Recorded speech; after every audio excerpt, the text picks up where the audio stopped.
बिहार के एक छोटे से गांव में एक असाधारण प्रतिभा का जन्म हुआ।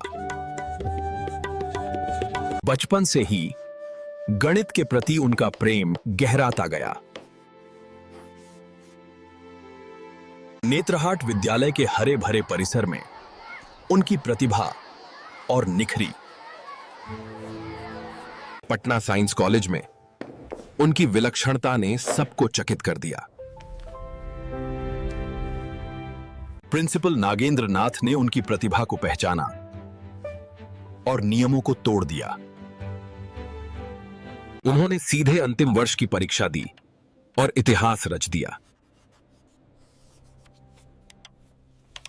बर्कले विश्वविद्यालय, कैलिफोर्निया, उनके अगले पड़ाव का इंतजार कर रहा था।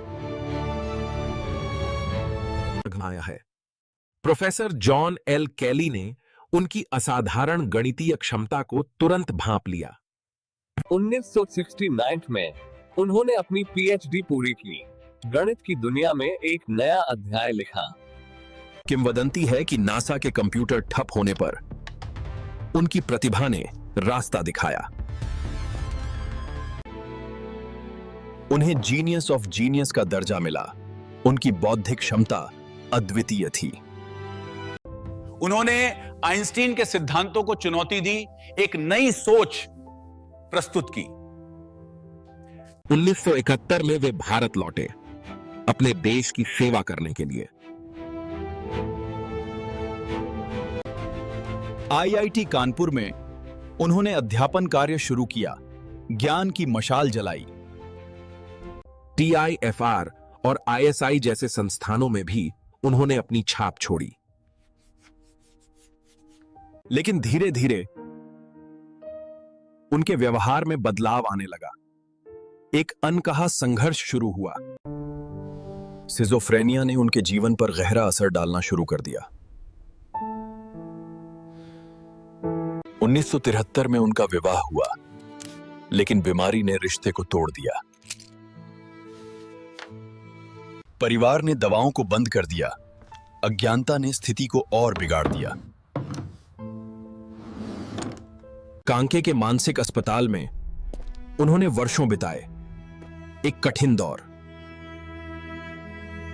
1987 में वे गायब हो गए। वर्षों तक कोई खबर नहीं मिली। 4 साल बाद उन्हें गरीबी में पाया गया। एक हृदय विदारक दृश्य। मीडिया ने उनकी दुर्दशा उजागर की, जिसने राष्ट्र का ध्यान खींचा।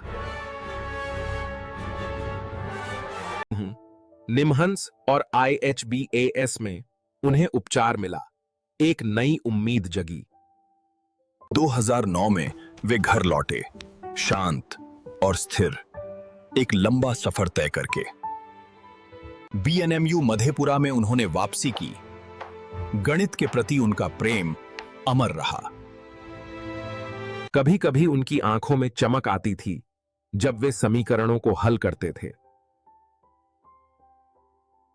14 नवंबर 2019 को उन्होंने अंतिम सांस ली, एक युग का अंत। उन्हें मरणोपरांत पद्मश्री से सम्मानित किया गया, एक अमर विरासत।